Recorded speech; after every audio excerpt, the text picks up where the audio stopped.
Assalamu alaikum. Peace to you all. My name is Saba Ahmed. I'm a law student at American University.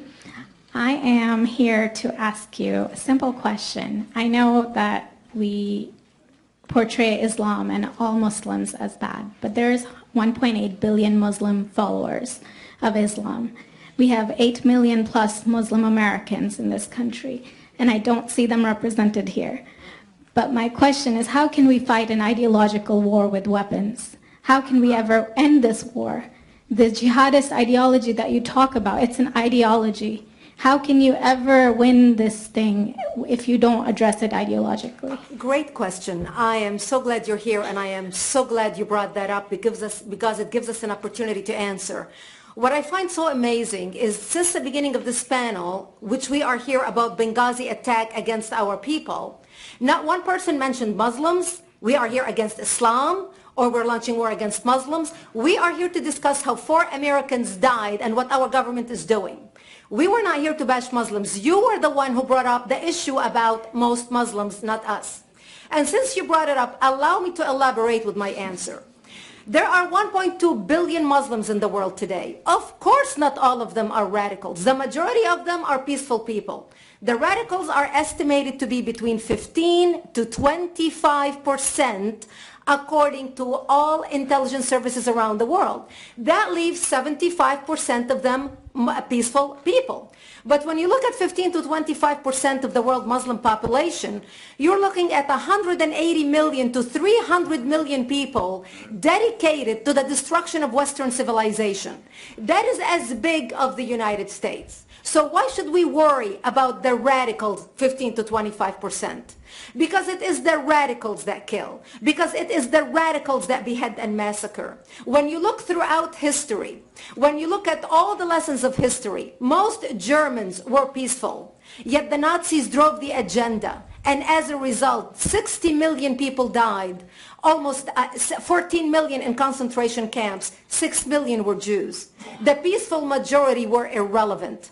When you look at Russia, most Russians were peaceful as well. Yet the Russians were able to kill 20 million people. The peaceful majority were irrelevant. When you look at China, for example, most Chinese were peaceful as well. Yet the Chinese were able to kill 70 million people. The peaceful majority were irrelevant. When you look at Japan prior to World War II, most Japanese were peaceful as well. Yet Japan was able to butcher its way across Southeast Asia, killing 12 million people, mostly killed with bayonets and shovels. The peaceful majority were irrelevant. On September 11th in the United States, we had 2.3 million Arab Muslims living in the United States.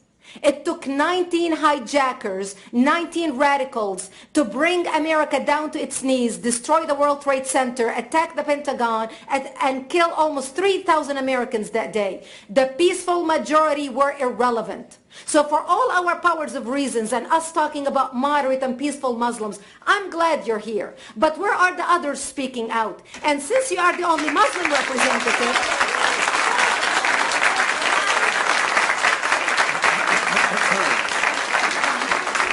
applause till the end.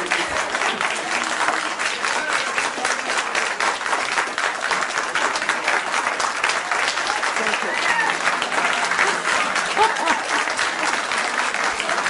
Thank you.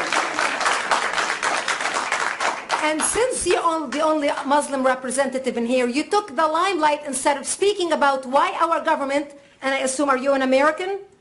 You're an American citizen. So as an American citizen, you sat in this room and instead of standing up and saying a question or asking something about our 4 Americans that died and what our government is doing to correct the problem, you stood there to make a point about peaceful, moderate Muslims. I wish you brought 10 with you to question about how we can hold our government responsible. It is time we take political correctness and throw it in the garbage where it belongs and start calling it fair.